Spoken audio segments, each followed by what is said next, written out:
So hello everyone, today I have a really fun problem for you, and today we're going to be learning how to solve certain algebraic inequalities. And the product of digit inequalities is actually a pretty important inequality, and in a lot of cases it's very easily ignored.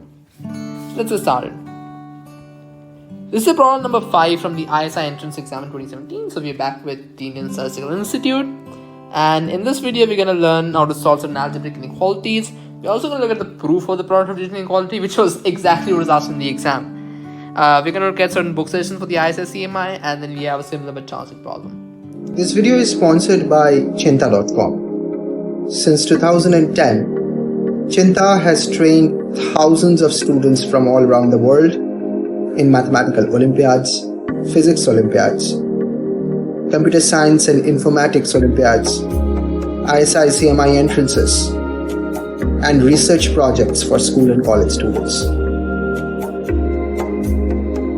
Chinta programs are designed for students who are passionate about mathematics, and they are personalized with one-on-one training, individual evaluation, and remedial sessions.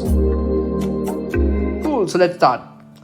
Let G define from naturals to naturals, with G of n being the product of n digits, with the product of the digits of n. And I need to prove that G of n is less than or equal to n for all n. This is also the product inequality, and it's really if you have seen this before, then this should be pretty easy for you to solve. But if you've not seen this before, we're actually going to see how we can prove this. As I was asking the question, it's a subjective exam. So let's start with the part 1, the first part, proving that G of n is less than or equal to n. Let's see how we can proceed. So let a1, a2, right up to an plus 1 be a number with n plus 1 digits, right? Let's assume that this is a number with n plus 1 digits, okay? And obviously ai will be the ith digit. Ai will be the basically ith digit. So this is kind of defining the number. And so for example, if I just write a random number, for example, if I write 840, that can be written as 8 times 100 plus 40. Or it can also be written as 8 times 10 squared plus 40.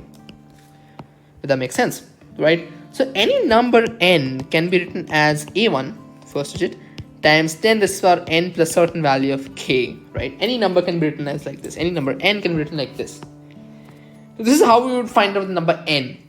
But now if we see how g of n is, how is g of n computed? Analytically speaking, how is g of n computed? You are multiplying a1 with a certain digit that is less than 10. For example, you're multiplying a1 with a certain digit, let's say c, but c is basically less than 10 and it is obviously greater than 0, right? Greater than or equal to 0. So it is never going to be 10. Obviously 10 is not a digit. The digits only lie from 0 to 9, both included, right? So you're going to be multiplying a certain number by something between 0 to 9. But when you have n, you're multiplying a certain number by 10 raised to the power of something, right? 10 raised to the power of something, not 10, but 10 raised to the power of something.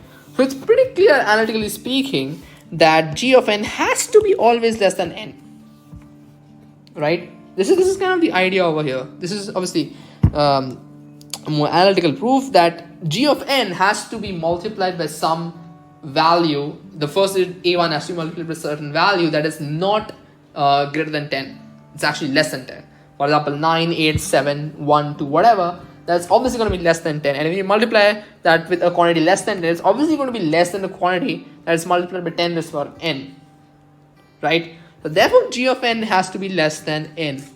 But if you see for single digit numbers, so for single digit numbers, we actually have n is equal to g of n, as the product of numbers is the number itself, right? For example, if you have the single digit number n is equal to 9, the product of the digits would be also 9, as there's only one digit, so the digit itself will be the product of digits.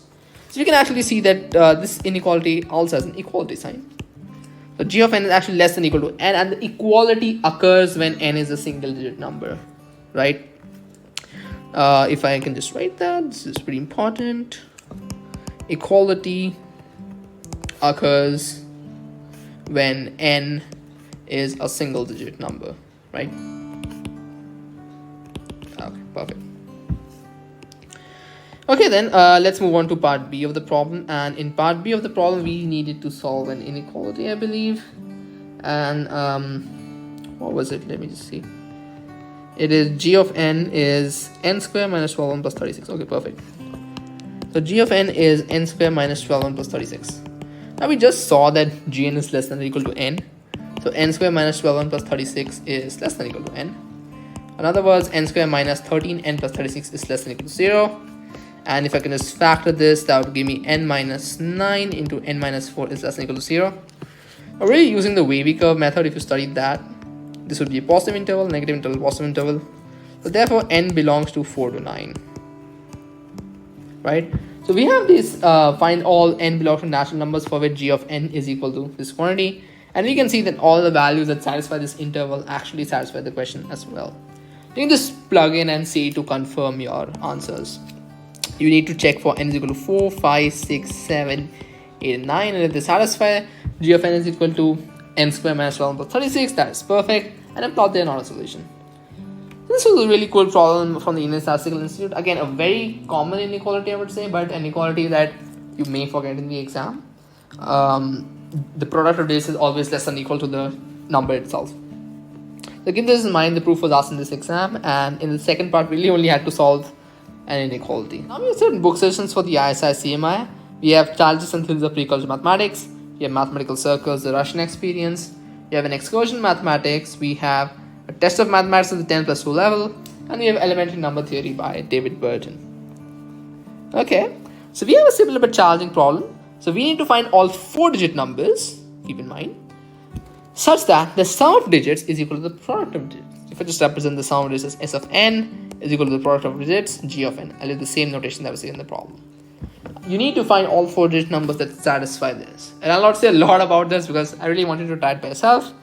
And as usual, if you make any progress on it or if you're able to solve it, please let me know in the comment section below and we'll see what happens. Okay? Until then, that's it from me, and I'll see you very soon in the next video. Bye-bye.